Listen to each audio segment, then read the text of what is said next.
कराची में सुबह सवेरे मौसम सरमा की पहली बारिश बरस पड़ी। शहर के मुख्तलिफ इलाकों में हल्की बारिश के बाद सर्दी की शिद्दत में इजाफा हो गया। कराची के इलाकों Gulshan Maymar, Baldia, Orangi town, north Nazimabad, federal B area, Malir के मुख्तलिफ मकामात पर बूंदाबांदी भी हुई। आज रात आखिरी पहर में शुरू होने वाली बारिश का सिलसिला अगले 2 रोज़ तक जारी रहने का इम्कान है, जिससे कराची में सर्दी की शिद्दत में मजीद इजाफे का इम्कान है।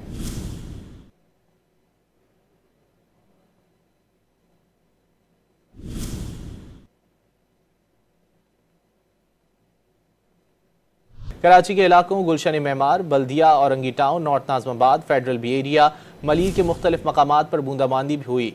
आज रात आखिरी पहर में शुरू होने वाली बारिश का सिलसिला अगले 2 रोज़ तक जारी रहने का इम्कान है, जिससे कराची में सर्दी की शिद्दत में मजीद इजाफे का इम्कान है।